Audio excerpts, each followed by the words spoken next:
Welcome to Building the $1 Billion Business, the podcast where we dive deep into the strategies, insights, and stories behind the world's most successful financial advisors and introduce content and actionable ideas to fuel your growth. Together, we'll unlock the methods, tactics, and mindset shifts that set the top 1% apart from the rest. I'm Ray Sclafani, and I'll be your host. I've got a short episode for you today that's centered around a word that's borrowed from the design and publishing industry that applies directly to leading a wealth advising business. And that word is white space.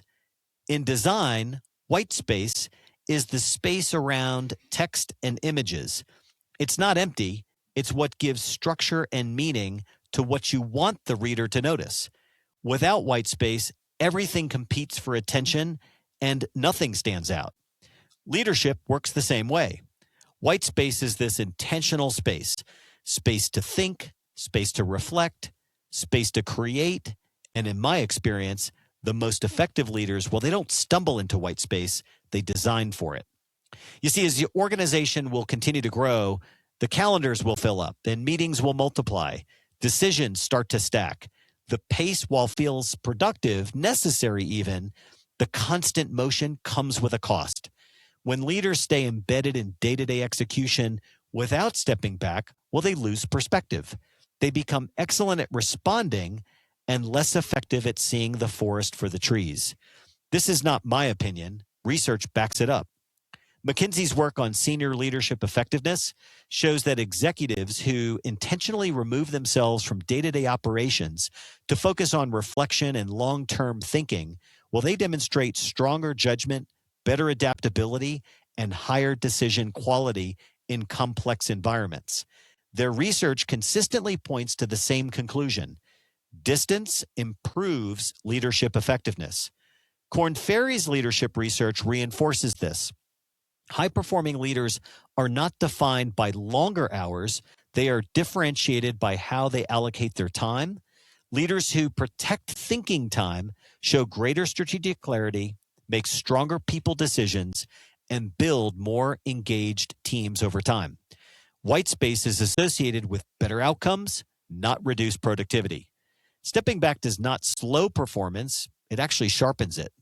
The leaders I respect the most understand this intuitively. They don't treat thinking time as a luxury or reward. They think of it as part of their role. They create quiet space for themselves and their leadership team. Space where they are deliberately removed from meetings, emails, the operational noise day to day, not to escape responsibility, but to meet it at a higher level.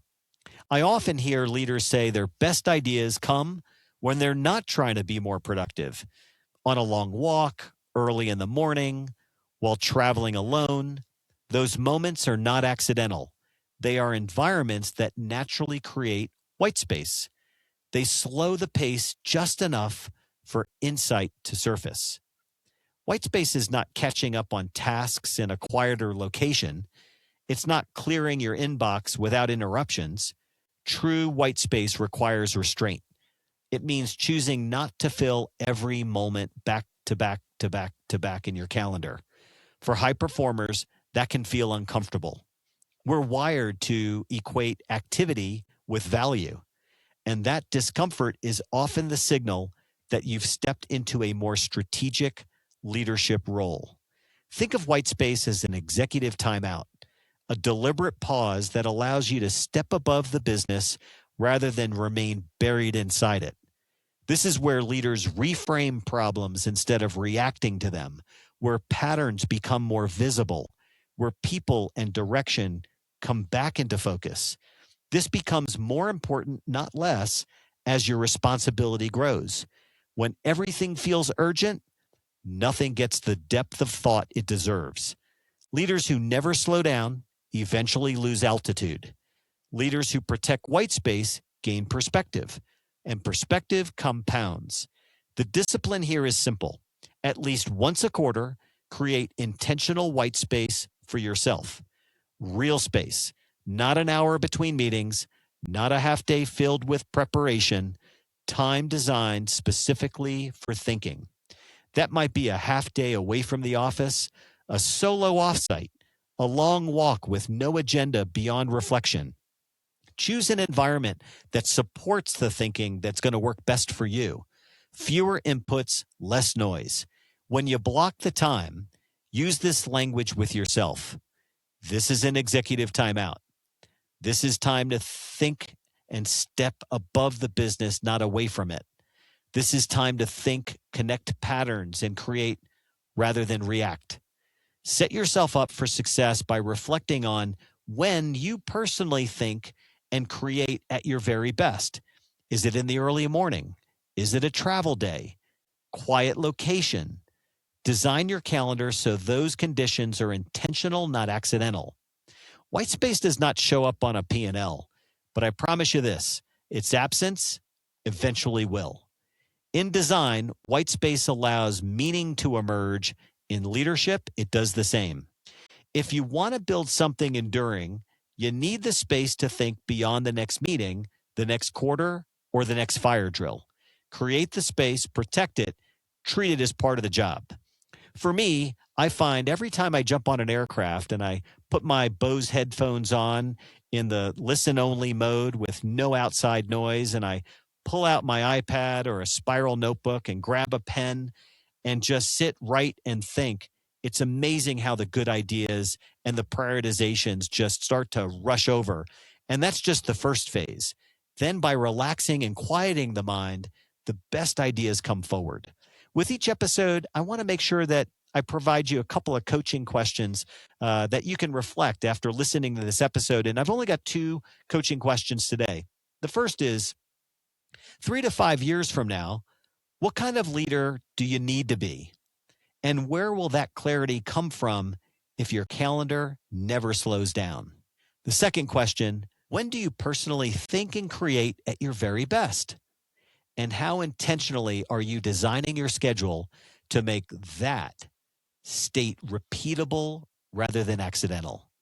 For me, I love coming up to Park City. When I jump on that aircraft, 2 hours and 15 minutes, and I hit the mountains, all of a sudden, the fresh air, that mountain air comes rushing over, and I just find a great time to think and create, and things become more clear. Hey, that works for me. You're going to laugh. I'm a scuba diver. I'm a certified rescue diver through PADI, a certified master scuba diver. And I find the moment I step into the water and I start to descend at 15 feet, 20 feet, 30 feet, 40 feet, all of a sudden, things open up. All I hear is my own breath and a really quiet, relaxed dive. For me, some people listening to this episode might think, Ray, you're out of your mind.